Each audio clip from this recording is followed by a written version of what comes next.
All right, here we go. This is the System Failure Podcast, number 66. Yeah, all right, number 66, Brian. We sure have the bull by the horns here on the System Failure Podcast. I'm excited to get into it today. And we have with us one of our returning guests, the Captain. How are you today, sir? Very fine, gentlemen. Very fine. How are we doing? Pretty good. Yeah, we are good, and we have way too much to talk about today. My head is spinning. I don't even know how we're going to cram all these topics into a mere hour, but here's the outline so our listeners will know what to expect. We're going to start with a debrief from the glorious city of Prague, the bohemian crown jewel of the Protestant Reformation, where Brian is fresh off the plane from. So, Brian, get ready for that. After Brian does his Prague debrief, the Captain will be filling us in on the deplorable state of affairs up at the State Fire Marshal's office.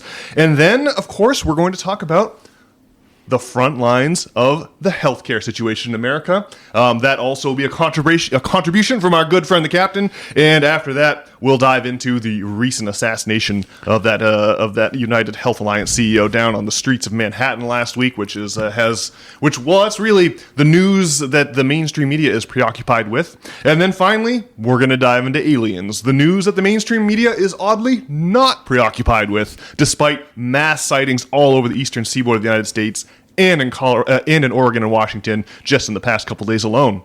So, Brian, why don't you take it away for us, man? We did a Prague before show, and so now I want to get the Prague debrief. What did you think of the glorious city of Prague? All right. Well, the city of Prague is pretty awesome. I guess the best thing about it is the exchange rate, because they use these Czech crowns, and so you could go to maybe England or Germany or something, but they're going to be using the euro. And so you can just kind of go over there and rack up your credit card on all the delicious foods, and it barely does any damage. Average price for ribeye? Well, I did not get a ribeye, but I did go to if you go to the Indian joint and get the butter chicken, some kind of samosas, a bottle of water, and a mango lassi, it came to $22 American, and that would be $50 over here, right? Yeah, $22 is just the price I would like to pay for a haul like that. But obviously, that's quite beyond the pale here in the good old US of A these days, huh? Yeah. And so just wandering around this city, the architecture is just unbelievable. And it's bright and colorful, and it's not this industrial dirge thing that we have going on over here. And so, obviously they've got a long history of alchemy. So I went to one alchemy museum. So it was just a crazily old building, and they take you underneath, and they showed they were been doing alchemy since 800 AD under there, and you can see all their fancy alchemy contraptions and whatnot, and that was pretty cool. Yeah, and just to plant a flag here, hold on to your keisters, intrepid system failure listeners, because we're going to be tying this magic business in to the UFOs at the end of the pod. So pay attention when Brian's on about the alchemy museum. Yeah, I don't know. That's all I have to say about the alchemy museum. Oh, I see. Okay.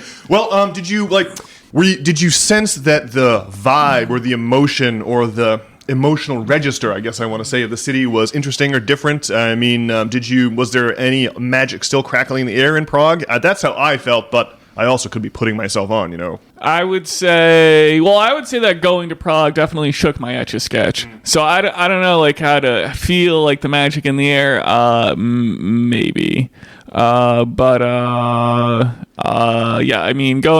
over there was fantastic.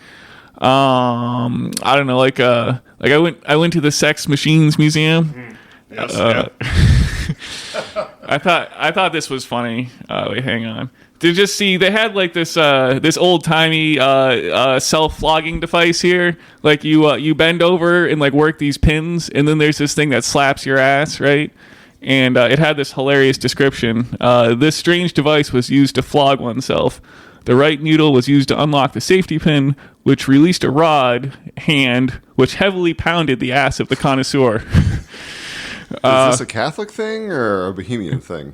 I don't know, man. But apparently, people were still into self-flogging, back in the days.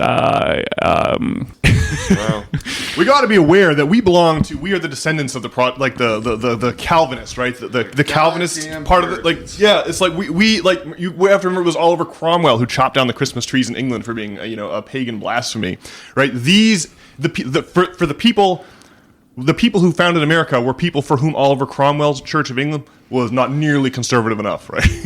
And so they came here, and these are like these are the thin beer and bland gruel, Protestant work ethic types, But Slavic civilization doesn't have that. I remember going to Trace and I went to Serbia to visit some friends last year, and we were roasting a lamb. And the father, we were there for a wedding. The father of the bride was handing me the kidneys, asking about my sex life. The lovely Tracy was there. He's asking about our sex life and telling us that these kidneys were really going to spice things up in the bedroom. Just offhand.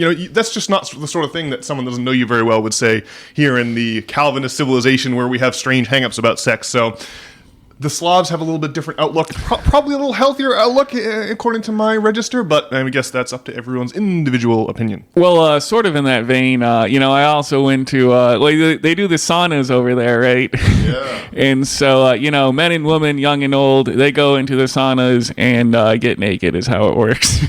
And, I was speculating on the podcast before I went to Prague about, going to some kind of nudist resort to try, improve my self-body image or something. And it probably would, but it'd be a horror show the entire time you were there. I would say it was not a horror. It depends on which kind of nudist resort America, you go so to. That would improve it a little bit. Yeah. In America, we have an obesity epidemic so I feel like the impact of a potential nude sauna is dampened and nerfed here stateside. But in Europe, not so much, right? Yeah, well, the food over there is completely different, just on a related note. I went to the McDonald's, right, because I just had to see what the fast food situation was like. And so I got, a McRoyal double there with cheese. And just the biggest thing that I noticed is eating the thing, you actually, start to feel full. Whereas over here in the States, I eat fast food, and you eat it until you feel like you're going to get sick. Well, there's no nutrients in it, so your body never feels full. Yeah, you can eat as much of it as you want. Your body is still hungry because there's zero nutrients in it. There's just no feeling of satiety. And so I don't know. So I don't know. The people. So the McDonald's is better over there, even. And yeah. Well, absolutely. Yeah. No surprise. It's not good. Of course. But it just the way that it makes you feel full. It is a mind-blowingly different experience. But I would still recommend going anywhere else. But it's just amazing how different it is. And you can, people over here in the States look like, sacks of garbage. And so you can, so anyway, the sauna experience over there was, it was pretty awesome. The hostel I stayed in was wretched. It made me feel ill. And so I went to the sauna every night I was there. Yeah. When Tracy, then Eliza, and I would travel, the longest period we spent abroad was 3 whole months in South Africa. And by the end of those 3 months, despite the fact that we, ate whatever we wanted, had dessert, and we didn't watch what we were eating, the weight just fell off of our bodies. It was crazy. We were always stuffing our gullets, but yet we were losing weight hand over fist. It was shocking to see how bad. I think I eat more healthy than most people I know. Even for me, the weight was falling off my body. I was like, oh my God, I'm being poisoned on a regular basis stateside. This is not good. It is really eye-opening. Yeah, I was basically cramming my gullet, and when I came back, after really not exercising or anything, my weight was I'm trying to get under 200 pounds, and I was just over 200 pounds, and I guess I expected to gain weight. That's what I would have done if I was over here eating and carrying on and whatnot the same way. And so yeah, I agree, the weight just kind of falls off. What about you, Sir Stuart? Have you ever experienced, when your travels abroad, have you experienced the difference in food and feeling healthier? Is what we saying sound crazy to you, or does it match your experience as well? Oh, it absolutely matches my experience, yeah. It's hard knowing if you've never traveled overseas, but yeah, the food's it tastes like actual food. I think we grow food over here for probably size and weight, not necessarily nutrition and taste, just to maximize profits, I would guess. Food's a whole different experience over there. I've not been to Prague, but I've been to, a number of locations in Europe. And unfortunately, I think that Europe is kind of following our lead as far as the quality of food, especially in England. I think theirs is in decline as ours is as well. But I don't think it's nearly as bad over here. I was reading an article just the other day that 50% of what people consume now can be qualified as ultra-processed food, and most of it comes from the house, which was interesting. Isn't the latest update from the British Isles that they have severed themselves from Brexit, from the Eurozone since 2016, and that isn't the case that they are no longer governed by the regulatory environment that is the European Union? That is the case. There probably is some overlap there. Yeah, absolutely. Well, I know that we are trying to export like our American food system to the rest of the world because it's profitable, and you can see that happening with all the Starbuckses and fast food joints and whatnot over there. But I'd say, based on my one trip to Europe, I would say it's quite a different experience in kind, nonetheless. Absolutely, yeah. And I guess, man, it seems it's just like it just wasn't really all that expensive to go over there, and man, it's just like way better than like going to Disney World. I shame the devil if you're like a Disney adult, man. Holy smokes, you gotta try going to Europe instead. Is this being levied against me? I'm not a Disney adult, but I did go to Disney like 2 weeks ago. I do have a 4-year-old daughter, so that's my out. You get a pass to go to a 4-year-old daughter. But also, I feel like your mom is the real Disney adult here, Sir Stuart. Yeah, she does. It's hard to argue that case. Well, I think you've been to Europe I know people much worse than her. a bazillion times, I feel like. Probably somewhere between 12 and 20, somewhere in that range. Well, but that's you just go. like as a kid, and I'm like a 41-year-old dude at this point. So Well, there was like a 20-year-old gap where, I guess I was going, but it was with my college friends. We were going to get hammered drunk at Animal Kingdom at Epcot. I'm not sure that really counts, but... Well, anyway, I think there's probably a lot of people who maybe are in their 20s and 30s and lacking direction and, floundering here in America. And if you're one of those people, yeah, you should absolutely get on. It's like $500 to fly over there. And then, you can stay. The hostel I stayed in was wretched and smelled moldy and made me feel sick. But, still, though, the lodging isn't that expensive. And you could get over there and have a great time for, like, I don't know, if you can get like $1,000 together, it's not that unreasonable. In my experience, yeah, you can do a pretty cheap trip relatively cheaply. Even skipping the hostels and going to like cheaper Airbnbs or hotels, I think you can even do it pretty cheaply over there, even with the euro. Certainly you can do it on the same order as a trip to Disney. And another point of order, it's a little side note here. I saw an adult couple. I hate to judge, don't want to judge people. I saw an adult couple walking around Disney with no kids. They must have been in their mid to late 30s, and they were wearing bluey pajamas. Ugh. And I'm just like, I struggled with that one, I'm not going to lie. Yeah, those people need a spanking from the Device of the Sex Museum. That's for goddamn sure. Wow. Well, all right, lads. Speaking of the precipitous decline of Western civilization, I've been begging our dear friend the Captain to come on this very pod for months now to tell us about the deplorable situation at the State Fire Marshal's office. Sir Stuart, I wonder if you could take it away for us. Sure, yeah. I guess I'll do a quick little background first. I am in the fire protection industry. My background, I started designing systems, fire protection systems on CAD in like 1999, 98, somewhere in that range, on and off while I was in high school and college, and then full-time after college. So the process of submittal for not just fire protection systems, but any system that's put into a modern building to make sure that it meets modern building codes is that it's reviewed by an AHJ or an authority having jurisdiction, which in our case is both the local fire department, which obviously varies by town, and the main state fire marshal's office, which reviews any system that we design and install with 20 heads or more. There's some other stipulations that I won't details that are boring and not necessary. But needless to say, I have a fair bit of experience with the history of the fire marshal's office. It feels weird because in my mind, it was just yesterday, and I'm still a kid. But I guess looking back, it's 20 years plus now in the industry. So I've seen this would be the third fire marshal that I've seen in my history, and they have varied from guys that will pretty much let anything pass to guys that know the industry and you may not agree with their methods, but they care about the industry and they're trying to improve the state of the systems in the country, or in the state anyway. And I think, thankfully, that I think that's something that they've all kind of shared to varying degrees. But it's really not the individual people, I think, that are the issue. I think that the Maine State Fire Marshal's office is experiencing the same issue that every other industry is really experiencing, where they just cannot get qualified people. I think if you look up, I'm not going to talk about it, I don't think, but if you Google the Maine State Fire Marshal's office, you'll see that they had some culture issues with their office, and there was some turnover.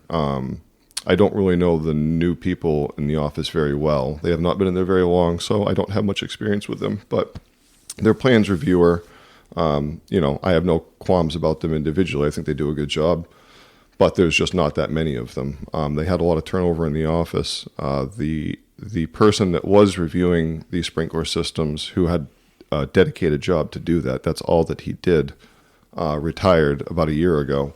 And instead of going out and finding someone to replace that position, they basically just took that workload and gave it to all their other plans reviewers that already had, I'm sure, workloads that were more than they could handle themselves. That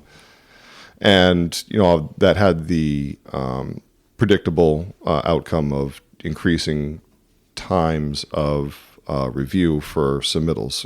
Basically, it increases the time it takes to get a permit from the state in order to go do work. And that's a bit of a challenge for a contractor that, really needs to hit schedules at the right time, because jobs just don't wait for one contractor to not be there. That's not the way that the world works, right? You get left behind if you're not there working. So it's a challenge for contracting in that sense, because, when that person retired and they gave that workload to their other plans reviewers, I'm not sure what happened, but I think about half of those plans reviewers ended up quitting or leaving the job. So you have a lot less people trying to do more work than they even had a year and a half ago. So review times have gone from about 2 weeks, which is pretty reasonable, to about 5 or 6 weeks, which is some jobs are over in that time. So you would say that makes the state fire marshal's office nigh on unusable, right? If you have to wait that long. Yeah, well, what we end up having to do is they thankfully have like a preliminary permitting process where you can pay a $50 fee and you get a preliminary permit, kind of no questions asked, and you can kind of go start the job while you're quote unquote finishing your design. So what we've done is attacked a $50 charge onto every job that we do, because that's ultimately what we have to do. We used to apply for a permit and get the permit back before we would start the job. Now we know we're not going to get the permit back before we go start the job, so I just get a preliminary permit on every job. Pardon me for being ignorant, but to a layman like myself, one might think that would undermine the entire point of the permitting process. Yeah. Well, it definitely slows you down and increase costs, which is obviously not helpful for government to be helping business. I mean, you guys know me, I'm all for regulation of the right type, but this is roadblocks that don't really mean anything.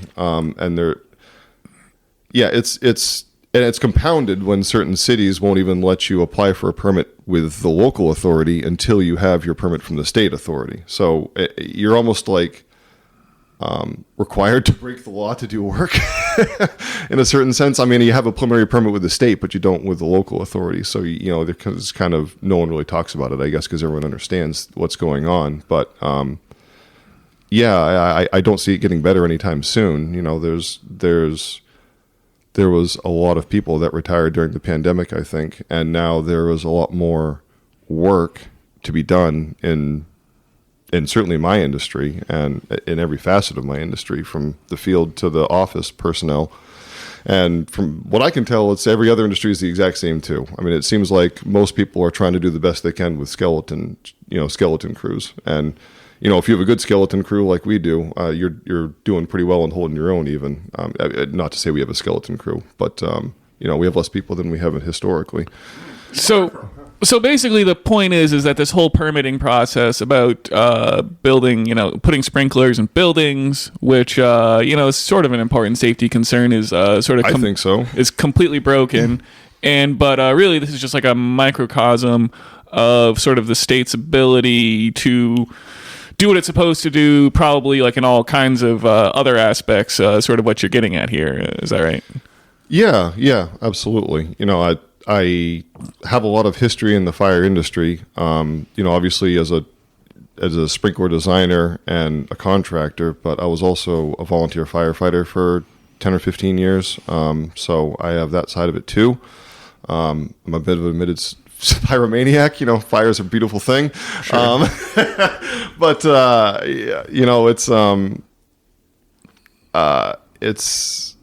there was a lot more fire protection work to be done in the state than there are contractors to do the work. So you can read between those lines if you'd like, but it's not necessarily a very comfortable thing.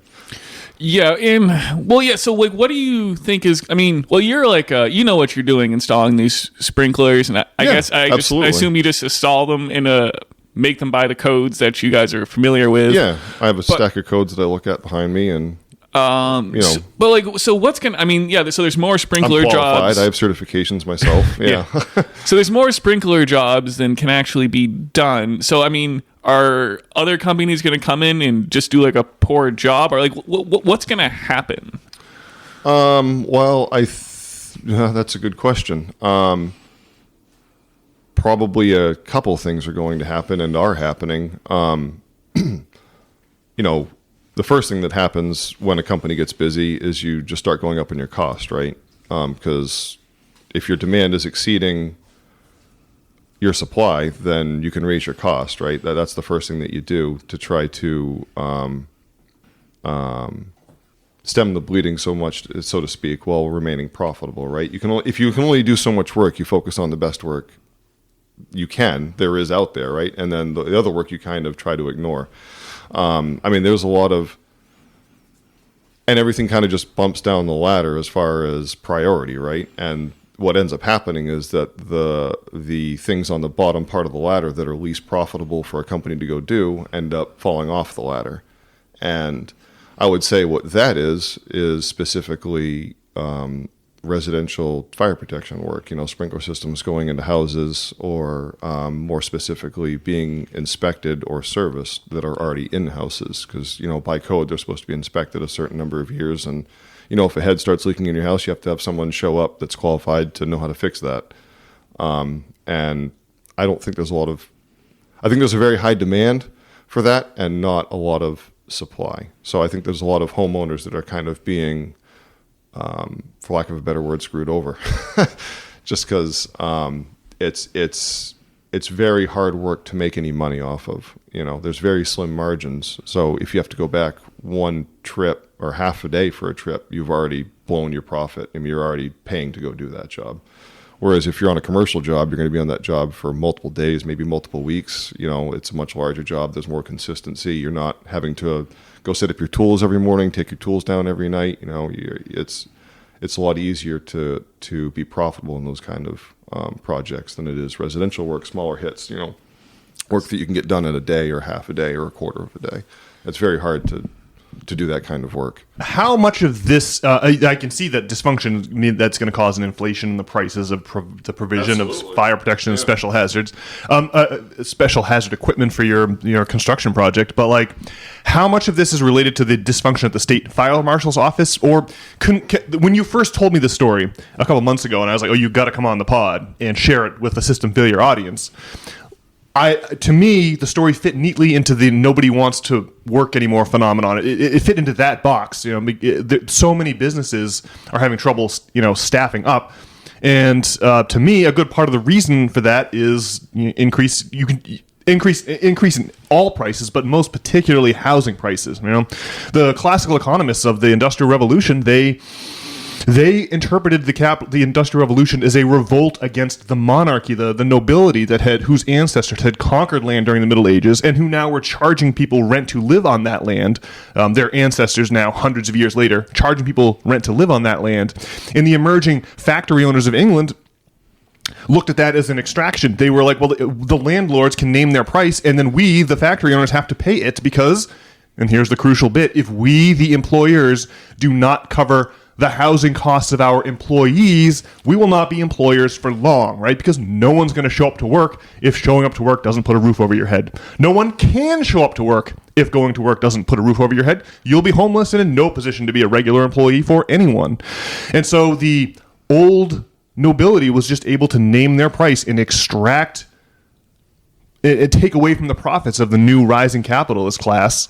And that's why the classical economists made this distinction between earned and unearned income. They talked about landlording as one of the three kinds of rent. They called these people rentiers that collected this rent as the problem, as the barrier to overthrowing the old feudal monarchies. To them, to the classical economists, the free market meant a market free from these kinds of extractions.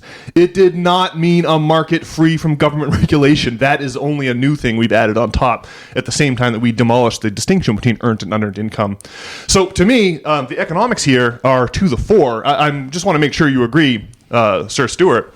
The state fire marshal's office and even your own firm may be having the same issues, right? Is essentially what's happening here is finance capital blowing out the housing costs for everyone, is cannibalizing the real economy, just like it was during the Industrial Revolution. You have these people who I mentioned the three types of rent. There's not just landlord. There's not just rent on physical property where you live, right? There's also monopoly rent. Like if you have a internet service provider and they're your only choice, they're going to charge you a higher price than if they had competition. The delta there is called monopoly rent. And then, of course, there's the rent of money itself, which we call interest. All three of these are the major categories of unearned interest.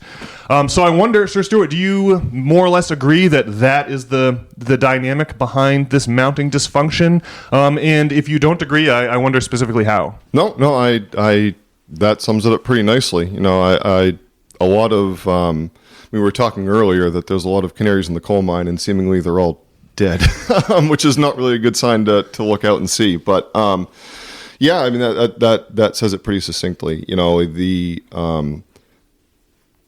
it's a family business that I'm in, and it's been a family business for 30 years, and our average employee age of, length of employment, I think, is almost 15 years. And a lot of these people I've been working alongside since I started there or shortly thereafter. So, these guys are my second family, and we obviously want to do whatever we can for them. But the amount of top-down pressure from essentially what you call the rent-seeking class is pretty insane, and it gets, worse every year. You sit down, and we just had this meeting the other day, and it's not a fun one for our insurance broker to sit through or us to sit through. But, healthcare costs go up every year. Our umbrella insurance goes up every year. Our, in car policies, we have a fleet of trucks that we run. That goes up every year to the tune of, it only went up 8% this year, our auto insurance, I think. Historically, it goes up between 10 and 20% every year.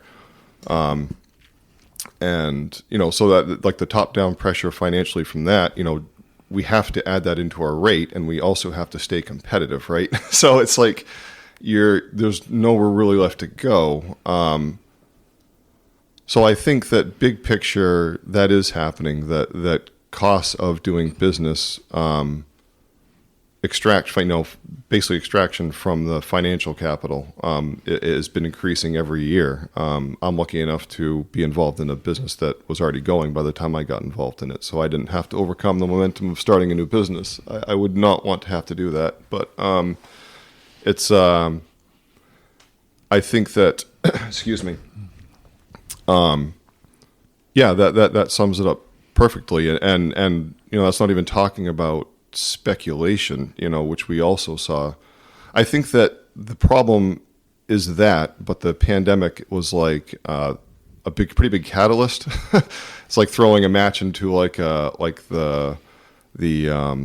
tinderbox, or the powder room. It's the powder that explodes, but it's the tinder that set it off. I think that a lot of people, that I know personally in my own life, I've seen it subjectively anyway.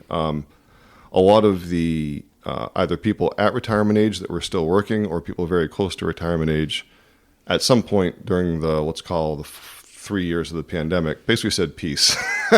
Enough of this bullshit. I'm tired of dealing with administrators. I'm tired of dealing with middle managers. I'm tired of being paid less. I'm tired of more task and more risk with no more pay, I'm out. And that was not only a massive drain on the staffing of essentially every industry across the board, but more importantly, it was a massive drain on the knowledge of those industries. Those people were not there to train the next generation, which is now kind of the one that's manning the ship. People my age in their late 30s, early 40s to 50s, I would think. And so, I think that everyone's doing pretty okay, but you're kind of having to learn a lot of lessons that should already be known again, right? Because you don't have those experienced people there to help you. So I think that that's something that the Maine State Fire Marshal is suffering from. I think that's something that we're suffering from as an industry. I've seen it across all the other industries. I work alongside HVAC people, mechanical people, electrical people. We know a lot of contractors, and we work with a lot of GCs, and it is definitely a common experience. Everyone complains about a common complaint I see is that the next generation is lazy and they don't want to work, which is just hilarious to me. As if like an entire generation, there's something in the water that suddenly makes an entire generation not want to work. That's not only patently ridiculous, but if that's the case, you were the generation that raised them and taught them. So the blame is really on you. You're kind of pointing the finger at yourself a little bit. But I just think that people aren't compensated enough. It's, well, why the heck should I go bust? Like you said, why go out and bust my ass when I can't get enough money doing that to even put my roof over my head? What is the point? What's the point? So. Exactly. That's really where the rubber meets the road. You can call an entire generation lazy, but if you're going to work your whole career but never be able to own a house, like half of millennials and all of Gen Z, those people aren't going to be getting a house unless someone gives one to them. That's really Participate? Yeah. Why bother waking up and going to work every day if you're not going to get yours? Like, there's just that is the fundamental issue here, and that's because when the rent seeking. The rent-seeking class, to which you referred moments ago, Sir Stuart, we usually associate them with the FIRE sector. That's the acronym I get from the venerable Dr. Michael Hudson, who we had on this very pod back in August. The FIRE sector stands for finance, insurance, and real estate, and this is where a lot of the rent extraction comes from. And we can all afford to pay tribute to our betters. If the economy, we can afford to pay more and more tribute each year to our betters if the economy is growing, But if the overall slice of the pie is not growing, and our economic superiors, the rent seekers in the FIRE sector, still continue to demand more and more of our cash every year, because let's be real, the banks expect to make a certain amount on the capital they loan, that their portfolios need to grow at a certain percent. They're still able to extract that from the rest of us, even when the economy's not growing, right? The banks, the commercial banks. Always make sure they turn a profit, even in a context of economic stagnation, so that it just becomes about extraction. And when you extract too much, the whole system breaks down, and that's what we're feeling here. And I worked for a while. I worked for the public school department here in the city of Portland, and the same thing's happening there. The problem is the town and state budgets are limited. They can't just raise salaries, and except for the salaries that they're offering aren't going to buy anyone a house, and so they just have hundreds and hundreds of job openings posted at a hopeless salary that doesn't. You would much rather slam heroin and sleep in the park than go to work for that salary and still sleep in the park, right? You might as well slam heroin all day, so it's like a mounting problem. We just have too many parasites, aka the FIRE sector or the rentier class, and we just can't pay them all off. They're going to have to take a haircut, but they own the media, they own the government, and they're doing everything they own the federal government. They're doing everything they possibly can to prevent having to take that haircut. And speaking of the FIRE sector, the big I in FIRE stands for insurance. And so, obviously with the news of the assassination of the CEO of the United Health Alliance down there in Manhattan this past week has been huge news. And so the insurance industry, specifically health insurance, has been to the front and center this week. And so I should like to, first of all, Sir Stuart, you've had higher than average contact with the health insurance agency health insurance systems over your life in the various agencies therein. And so I wonder if we could start a little discussion about health insurance and how we feel about the brazen assassination of a CEO in Midtown Manhattan this past week. Well, that's quite the question to lead off with. I guess real quick, I was diagnosed with lung cancer in 2018 out of the blue after getting pneumonia. And after 2 successful surgeries down in Johns Hopkins, I was cleared, and it has not come back. So fucking awesome there. In the course of my treatment for that, it was discovered that I have Crohn's disease. And at the time, I did nothing about that because the treatment for Crohn's disease is to go on an immunosuppressant because it's an autoimmune disorder. I'm not going to go on an immunosuppressant when I just had cancer at 35. So, 5 or 6 years later, I have a daughter now. Well, it's actually 10 years later now, but at the point of 5 or 6 years later, I had a daughter. The cancer hadn't come back. The Crohn's was getting worse. So the plan was to go on this course of Remicade, which I've been on now for probably almost a year and is changed my life, I have to say. So that's the good news. And I guess there really is no bad news, except that, like we just talked about with staffing issues in my industry and the other industries that I can observe. I've also observed the same in the healthcare industry over the last, I would say, middle of the pandemic onwards. And it's not that the people are worse or any less helpful. It's just that there's not as many of them. And, for example, this recently when I was, the doctor that I was using left the practice of Johns Hopkins and moved back home to another country. And so I got a new doctor. And, I was scheduled, I think, 2 months out, maybe 2.5 months out for an office visit where they're just going to discuss my case and the path forward. This was during the time I was trying to get on Remicade, by the way. Between the time that appointment was made and when that appointment came around, she also left the practice. So I made another appointment with another new doctor who I saw, I think, 3 or 4 months after that. So it was like a good chunk of a year trying to see a doctor. And it just felt like a constant rotation, just trying to get one there. And I finally did see one. And, I do like him. And he's young, though. Walking around, it's the same thing there. Like the older generation is largely missing. It's all 50-year-olds and younger that are working out there. Not that older people aren't working. I don't mean to say that. You do see your grandmother at the checkout lane where you used to see a 14-year-old kid, which is one of those other canaries in the coal mine, I think, that are long since dead. That one's been dead for probably a decade, actually. But I'm not saying that the quality of care was worse, but the attention that they were able to pay you was less because they are obviously more starved for time, right? They're trying to treat the same or more people with less people on their side. You're going to have less time to spend with each person.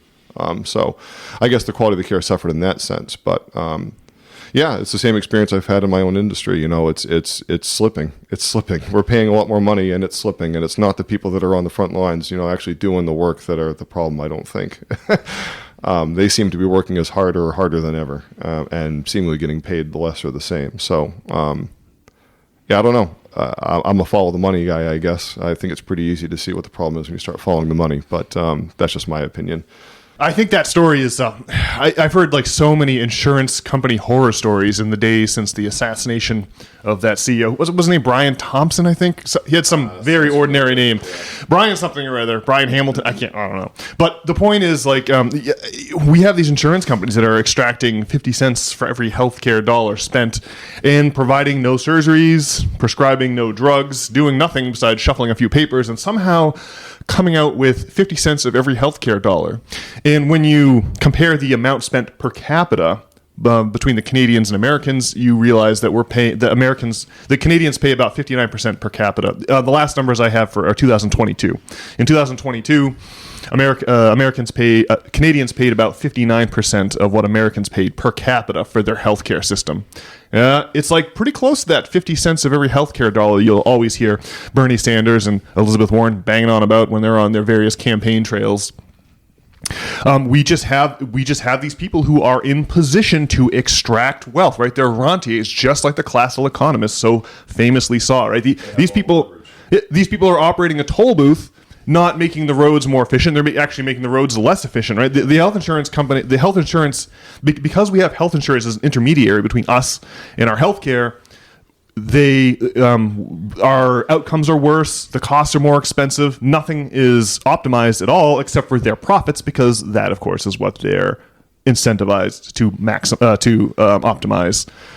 So it's really quite a situation, and it really speaks to the people are waking up to this fact. People are becoming class conscious in the aftermath of this CEO assassination in a way that I've never seen before. It really feels like the ghost of Karl Marx is with us, walking the streets to this day. What do you think, gentlemen? Well, one thing is that now that the Democrats are out of power, they get to kind of espouse values that they'll later discard when they get back into power and go back to being, shills for the military, industrial complex or whatever.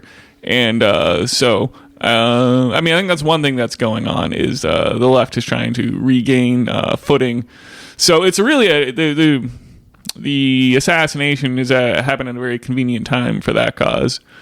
So I guess that's one thought that I have. But nonetheless, I still love the outrage and class consciousness around it. And I don't know, you see like Matt Walsh and Ben Shapiro are mad at people for celebrating this assassination, and I don't know, they sound stupid to me in that regard, although sometimes I think those guys sound intelligent on other issues. But yeah, it seems like an easy issue, like kind of for the left here. Did you see this like mother of two or three that they locked up on $100,000 bail for threatening, quote unquote, threatening with terrorism, I think, terrorizing her insurance company over the phone? Yeah, well, she used the words that were on the bullets. Deny, casings depose, deny, defend, depose, whatever it is. But and she said something like, "I hope the same happens to you," or something like that. And they arrested her and threw her in jail. This I think she's a teacher. Even like this person, she doesn't own a firearm. This person is clearly not a terrorist. And the bail is like patently absurd. I wonder who the sheriff in that town or the DA in that town got the phone call from. I guess that's all that I wonder. Because they got the phone call from somebody. They're afraid, I guess, is my point. I think they're afraid. They're like, oh shit, they're actually starting to figure it out. To Nathan's point too, it's just like, they're getting a little too close to the mark here. We need to paint this guy in as bad a light we possibly can, and start throwing people in jail that are threatening people at insurance companies. Well, I guess there are like some positive changes. I think it was like Anthem or whatever. They were going to do something where if they kept you under anesthesia for too long, then they would deny your claim. The length of your anesthesia during a surgery. So I guess that's positive change, but like all the things that you were talking about before, the healthcare problems and the government problems. It's all like this crazy cost of living crisis that's been overwhelmingly magnified by the COVIDs. But really, what happened is they did this bailout during the COVID. That was really a huge transfer of wealth to the upper class. And now we have a cost of living crisis. And we got a... Well, they did the same thing in 2008, right? They very easily could have bailed out the Americans that were shafted with all those shystery loans. And instead, they spent more money to bail out the banks. Thanks, Obama. Oh, my God, yeah. I believe it would have cost about 1/10 what it cost to bail out all those mortgage-backed securities and collateralized debt obligations. It would have cost about 10% as much just to pay off the underlying mortgages that were in the red. I don't know about you gentlemen. I'd rather bail out my fellow American than some dude sitting on a pile of cash in a vault. That's insanity. Well, just to put a little bow on this whole health... look, for me, the humanity of getting shot down the street is... I can't ignore that. But when you leave people no out and you just continue... Like, these health insurance companies denying claims...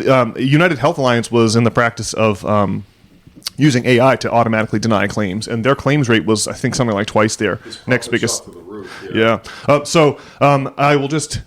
try to put a bow on this with Martin Luther King's famous quote that he was talking about. I think I'll just read the quote here. Quote, "But it is not enough for me to stand before you tonight and condemn riots. It would be morally irresponsible for me to do that without, at the same time, condemning the contingent, intolerable conditions that exist in our society. These conditions are the things that cause individuals to feel that they have no other alternative than to engage in violent rebellions to get attention.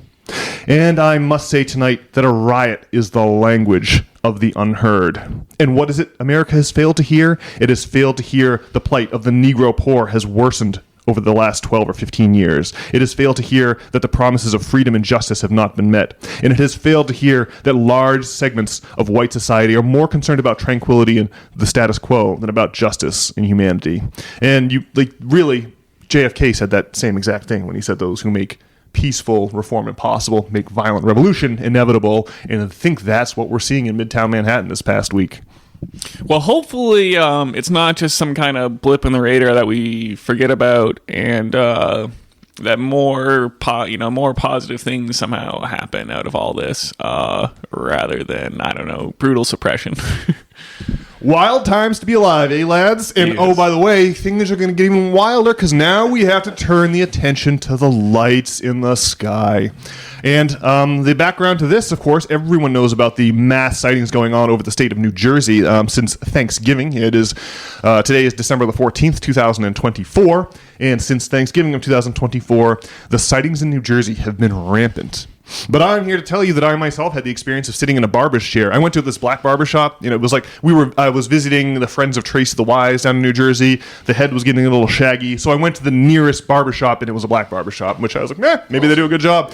But my barber was sitting. We were talking about things, and he's like, he would explain. This was in Point Pleasant, New Jersey, and this man was explaining that he drives to work every day from Cherry Hill, New Jersey, which is like closer to Philly. The dude's driving like an hour and a half to get to work. I don't know why, but he said that every single day on his commute, because he's driving at night, he's seeing crazy lights in the sky.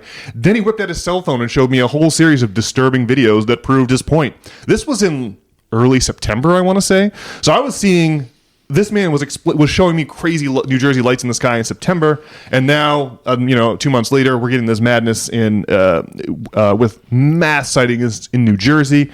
And this week the sightings have really proliferated. There are a lot of reports coming out of Oregon and Washington late this week, Washington State, and then of course last night, December the 13th. Mass sightings over the state of Maine.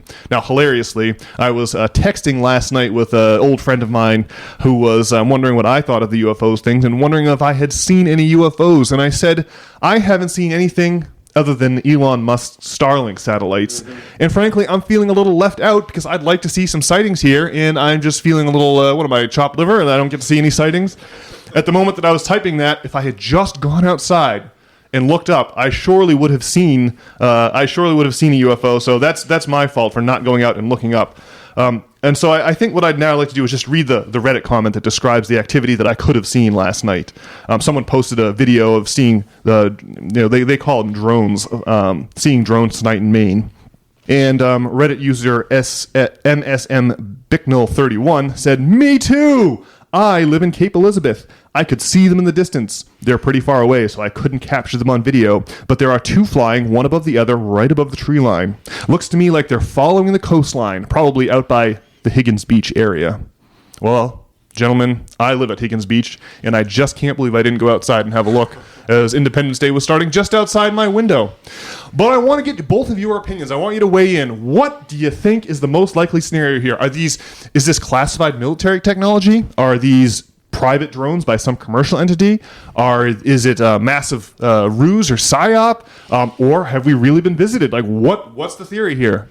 Well, my feeling, just from what I've seen, is these seem like, I don't know, probably like drones and not visitors or some kind of crazy psychological Jungian, manifestation. So drones, despite the fact that the objects on the FLIR and Go Fast videos released by the Pentagon in 2017 are clearly showing maneuverable capabilities far in excess of any kind of drone that we would know about, right? The maneuverabilities of these craft suggest that someone has transcended Einsteinian physics in just the same way that Einstein made Newtonian physics a special case of relativity in a broader context of general relativity. Well, is any of the footage surfacing recently showing that kind of... Now, I mean, there is that, and there's also that, like, these lights in the sky have been appearing forever, well before, like, seems like we would have had the advanced technology to do it. I guess what we're seeing now, I think, strikes me as advanced secret technology for some government. And then it like begs the question, like, why are these being mobilized right now? I don't know if it has to do with like political change. Obviously, the establishment got thwarted recently, and I don't know if it somehow has something to do with that. Probably, I don't know, shit's going down would be what I would say the bones mean.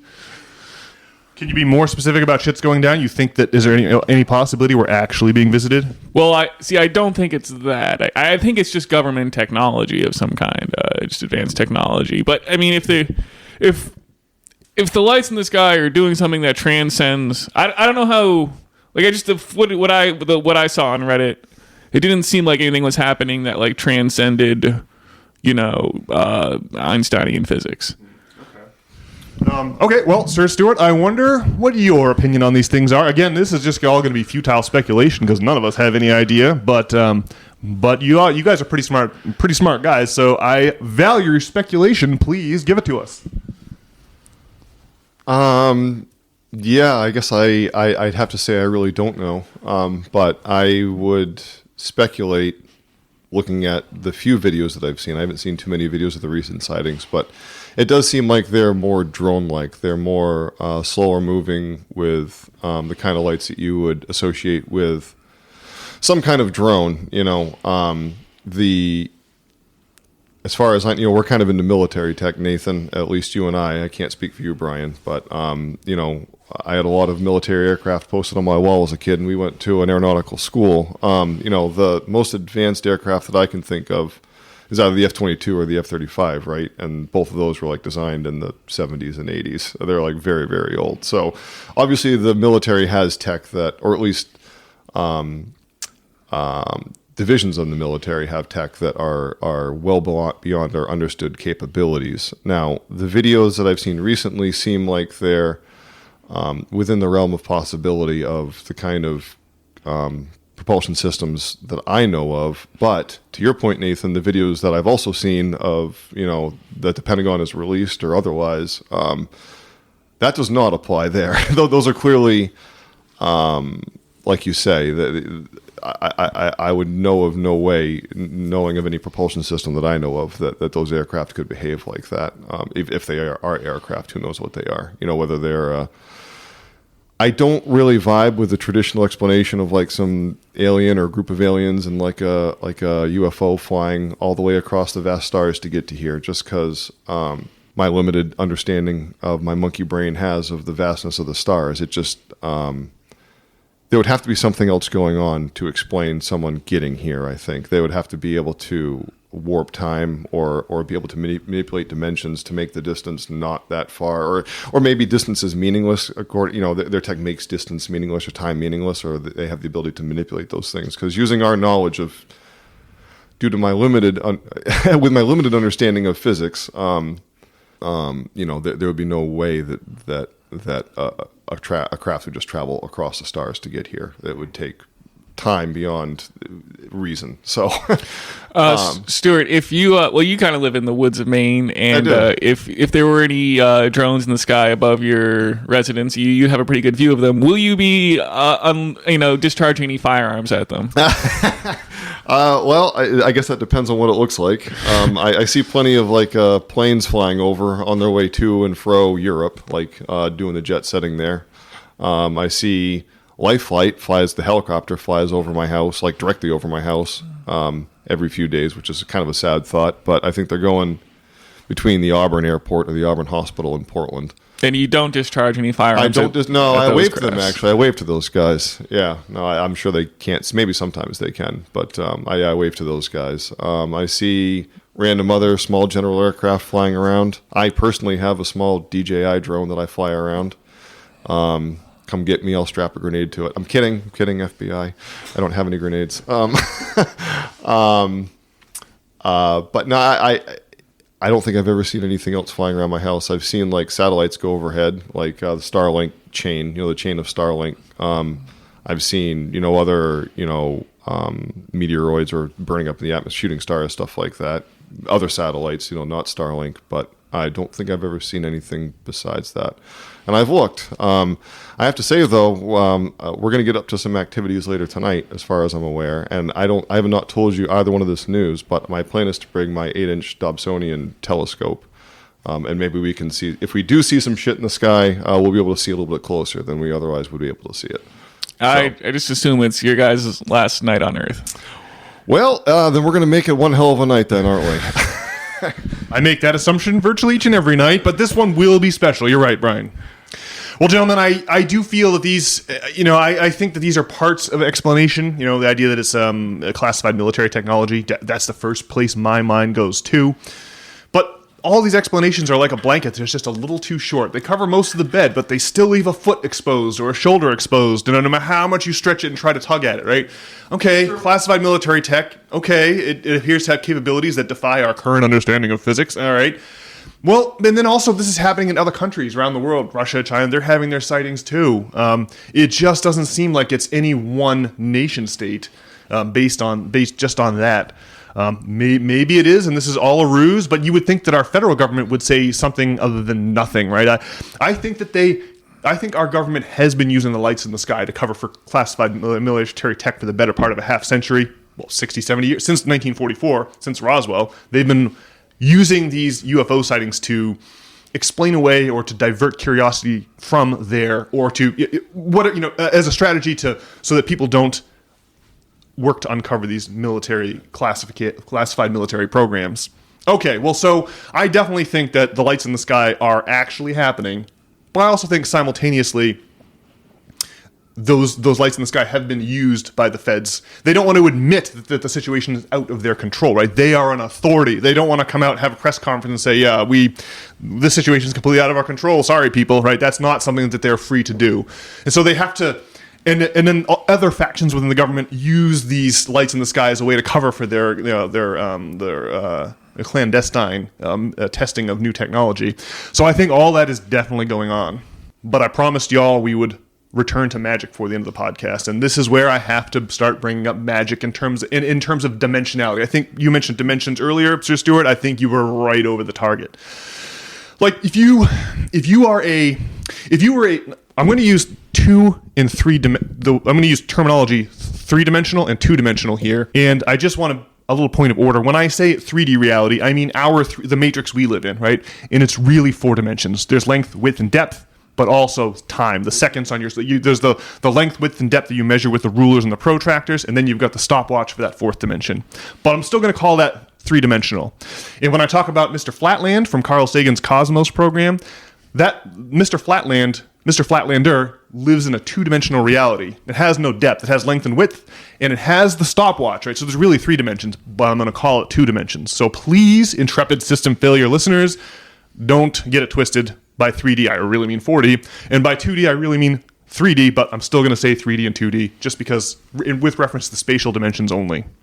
Mr. Flatland, Carl, we talked on the last pod, or maybe 2 pods ago, about Carl Sagan's Cosmos and the Mr. Flatland experiment that he runs there. But to repeat it for those who don't remember, basically, Carl Sagan is sitting at a desk, and the desk has a big blotter on it, and on this blotter is a big piece of graph paper, and this piece of graph paper represents Mr. Flatlander's 2-dimensional universe. Mr. Flatlander has a house, right? But for us who live in 3D land, a house is a box, right?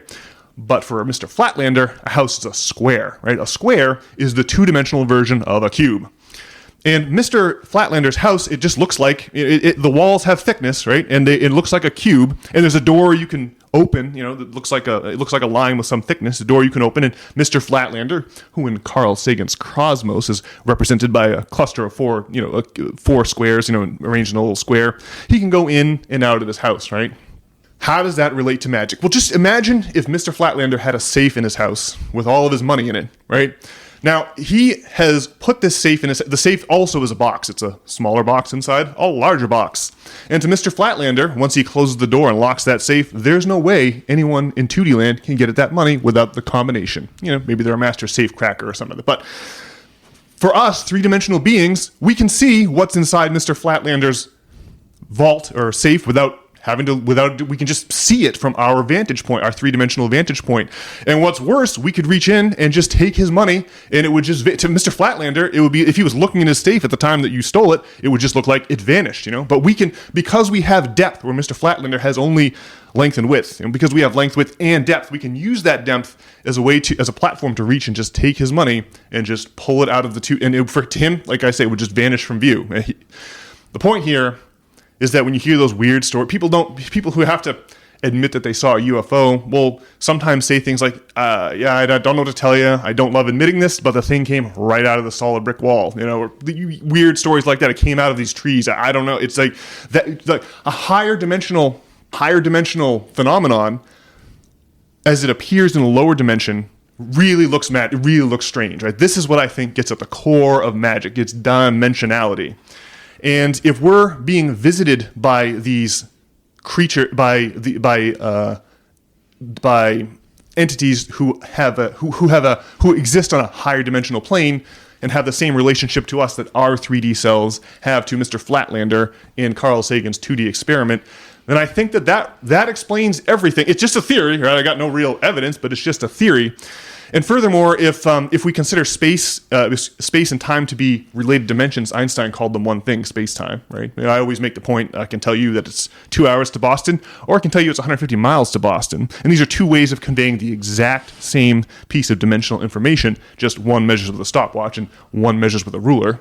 If you imagine space and time as the same thing, then you really can see that what we experience, our lives, are really just a narrow slice of this much higher dimensional reality. And it explains why Ezekiel in the Old Testament is seeing a wheel in the sky, or why or explains the famous lights in the sky over Nuremberg in the 15th century, for which we have a famous woodcutting. It seems like, these, if time is just an illusion, if our experience of time is just an illusion, then it totally makes sense that these things have always been here. And it totally makes sense that they would have the ability, like traversing the cosmos is meaningless when you consider that space and time they're illusions so that we can grok the reality we're immersed in, but they're not there. But what appears to be hard and fast rules of space and time can be bent and broken by transcending Einsteinian physics, as we commonly conceive of it. And so now, gentlemen, with just I want you to keep this dimensionality in mind, and I want to take you all the way back in time to the 1370s. I think, Sir Stuart, you have had the occasion to visit Florence. Brian, I know that's on your list, but if you go to Florence, the city of Florence is crowned by the Duomo, the Cathedral of Florence, the Santa Maria del Fiore. And the dome, the huge dome that was designed there by a man whose name was Filippo Brunelleschi. And the thing that blew my freaking mind when we went to Florence was that this man, Brunelleschi, famous for constructing the Duomo in Florence, is famous for something else, and that is discovering perspective.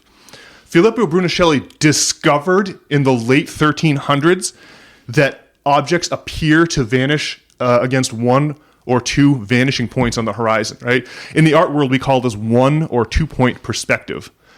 What the hell kind of world did the people before Brunelleschi think they were living in that they hadn't noticed that lines appear to, the things get smaller in the distance and bigger in the present? And even crazier, if you can go on a tour of Florence, you don't even have to go in any of the museums. Right there on the streets are the statues and friezes of Donatello, who was an artist who came before Michelangelo and Raphael, and also was a famous Ninja Turtle.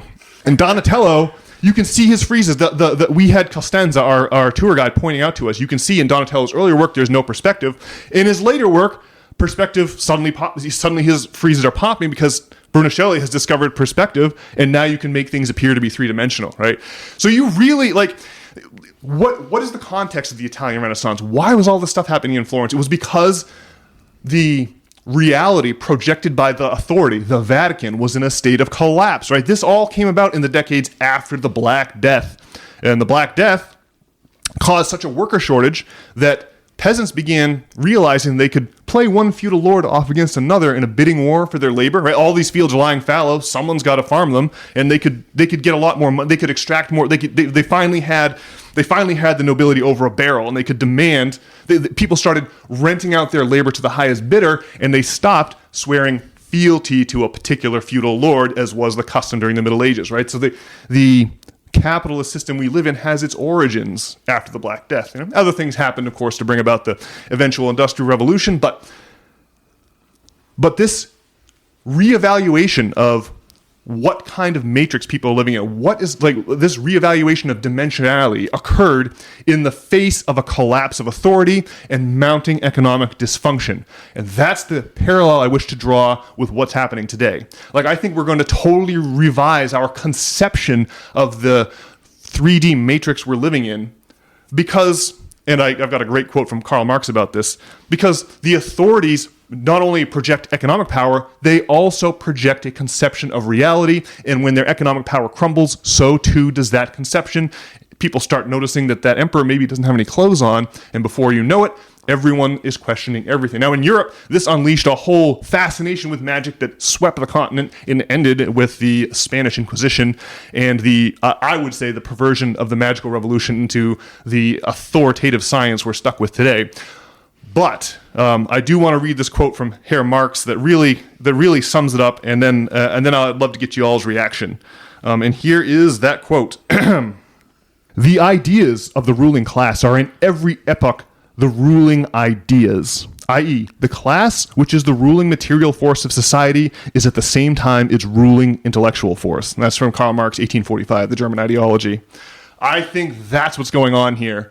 But I also think that the ruling elite realize that they're losing their grip on power, and I think they're planning some kind of a ruse related to disclosure here to try to preserve their grip on power, which is why we get silence from the feds. Meanwhile, the state representatives in New Jersey are going crazy, screaming at the Pentagon, saying, our people are freaking out because of all of this activity. We need to tell them something. And it can't be that you have no idea what's going on. And it can't be that, if we need something and the Pentagon's saying, we got no information for you, sorry, and just leaving all of us out to dry. So it's very, very strange as we hurtle towards, economic dysfunction of the kind that you carefully laid out for us at the top of the pod, Sir Stuart. We're also hurtling towards a collapse in our conception of reality. And man, I find that to be exciting. Well, obviously, like, the people who run the show, it's not like you feel like maybe the president runs the country, but the president doesn't really run the country. And so, yeah, man, maybe there's some kind of advanced civilization, and then something cataclysmic happens, and so humanity gets reduced to apes, and so there's just people in the background who have advanced thought technology and actual technology, and we're just kind of out here being plebes or whatever, not knowing what's going on, or maybe those are the ones who run the show, or maybe it's higher dimensional beings who actually run the show, and Earth is like this petri dish, which, obviously humans are special in some way. We have it seems like an unlimited range for advancement in a way that like a dog, it isn't gonna, there's no increasing thought technology among generations of dogs. Right, like Rover, the family dog, sits by the fireplace sleeping, without a care in the world, right? The dog isn't lying awake at night tortured by its mortality, right? I the dog clearly has some way to clearly it can remember you if you see a dog, and then a year later that dog may even still remember you, but it just seems like the dogs don't have the vantage point with which to, I think of myself oftentimes as an old man on my deathbed wondering if I've used my time wisely. And I remember my childhood, right? These things have some kind of an epistemological status in the way that Darth Vader or James Bond exist in some way, in our minds. It's like we can glimpse the geometry of our lives, but we can't re-experience our childhood. We're stuck in a time signature. We're trapped in a time signature, but we're still kind of aware of the whole symphony, even though we're stuck one note at a time. But it seems like the dogs don't have that. So I agree. We seem special, Brian. Well, yeah. Well, it's just that we seem to have an unlimited propensity for growth in some kind of regard, or at least there's the epiphany of seeing a perspective, or whatever you want to say about Donatello there, whatever you call that. And so maybe we're on the verge of some kind of epiphany regarding the fourth dimension, and suddenly we will be able to experience our whole lives. That would be pretty crazy. Go ahead. Well, the lights in the sky do seem it does seem like they're going to foment something. This is a common topic in the old-timey religions, things coming out the sky. What happened to Jesus after the crucifixion? He just levitated into the sky. That's the story, according to the Gospels. It really does seem like, I think that there's got to be some intersection here with these crazy beings and the old stories about angels and demons that's come down to us in the oldest written text that we have, eh? I do think that we definitely have to be, wary of. Project Bluebeam is like what's been bandied around by like Alex Jones and other conspiracy theorists, where there's some kind of like false, disclosure regarding aliens or Jesus or something, some kind of false prophet or false thing, and I mean that would be it'd be pretty wild if it comes to that. Well, I mean, I don't know what my IQ is. I never sat for an IQ test, but I'm just smart enough to be able to grok the beauty of calculus. Like, I've sat for enough calculus classes where I get the idea. I can get all the way up through multivariable calculus pretty easily. I never took differential equations. I do understand the concept of partial differential equations, but I would really have to sit down and start studying if I was going to figure that out. So that's really the limit. After that, I really start to get muddled and my eyes narrow, and I just really can't. I'm just not intelligent enough to grok what we're talking about. But I know that you, Sir Stuart, have also sat for calculus classes. So I want to know what you think about this dimensionality theory. Yeah, it's definitely the closest that I think we've come to the truth. It's a theory that's closest to what makes sense to me. What I've experienced in my own mind, what I've experienced with my own eyes. But yeah, I mean, anyone who's taken psychedelics would recognize any of the descriptions of angels in the Bible. I mean, that is clearly a psychedelic vision. So I something is definitely going on. What is it? The Flammarion engraving that you've shown me before? I mean, that shows. That, I think, is the best visual description of what is going on that I've ever seen. Nathan knows more details about than I do, but if any of you out there, just Google Flammarion engraving, Flammarion, Flemarian. Well, it's right on the System Failure Substack. Eh? Yeah, you can just roll up to if you head over to natenop.com, that'll take you to System Failure. If you head over to nop.substack.com, you'll see the picture will pop right up, or natenop.com alternatively. The picture is of a man crawling out through some kind of he's in the 3D matrix with which we're all so familiar with, trees and forests and the sun, but he's lifted up the edge of where the horizon, where the land meets the sky, the horizon. He's lifted that up like one might lift up the flap of a carnival tent and crawl underneath to see the carnival without paying, right? See the circus without paying. That's what this man is doing. He's lifted up the flap of reality and is crawling out into the great dynamo of the multidimensional universe beyond. Well, it seems like, the establishment narrative and like the establishment itself seems pretty beat up. I mean, we had this whole crazy COVID thing and whatnot, and so I don't know if it means like just the wheels are coming off and some kind of crazy epiphany is nigh. I don't know. Like, are humans really going to be like fourth dimensional beings, or is like being a human about exploring your vulnerability and being authentic and whatnot, or is there some crazy interdimensional mantle and some kind of epiphany that lets you just explore the Tesseract like in your regular conscious mind without psychedelic mushrooms? Well, yeah, I think what's the theory that the most prolific life in the universe is machine life, and it's the destiny of cellular life to create machine life. I mean, I think it's fairly easy for anyone to see that these days. Anyone who's seen The Matrix anyway, or been paying attention at all. Yeah, it's the logical conclusion of like where it's all going. But I guess I do kind of agree with the, I forget the author of Zen and the Art of Motorcycle Maintenance. Yeah, thank you. But I guess I do have to agree ultimately that quality is really the truth, right, that you need to pursue, to your second point there. It also could be that the lights in the sky have always been there, gentlemen. I mean, there's like stories of like the Spanish arriving on the shores of the new continent, right? And like the people on the shore, like just like not seeing the ships, the sails out on the water, just like they didn't have like an a priori concept of what that was, of what a caravel was, so they their brain just like glossed over that detail and just like filtered that information out. I mean, anybody who's been on psychedelics understands that there's a lot more information coming in than what our brains actually process, and you can only do so much. Yeah, I've heard that too. The theory that the natives who first saw the Spanish, sail into the harbor there in the Bahamas, since they didn't have a category in which to place those things, they couldn't. Your brain has to put things in a category, and if you don't have a category, your brain just can't entertain it, right? It's like you can't put that record on the record player. Well, maybe the aliens are in the room with us like right now, but we're just not able to, categorize it. I hate to bring it up because it's so silly, but there's like I don't know if you guys have watched some Rick and Morty, I think, but there's like the time cops in Rick and Morty, which are like giant like nutsack creatures.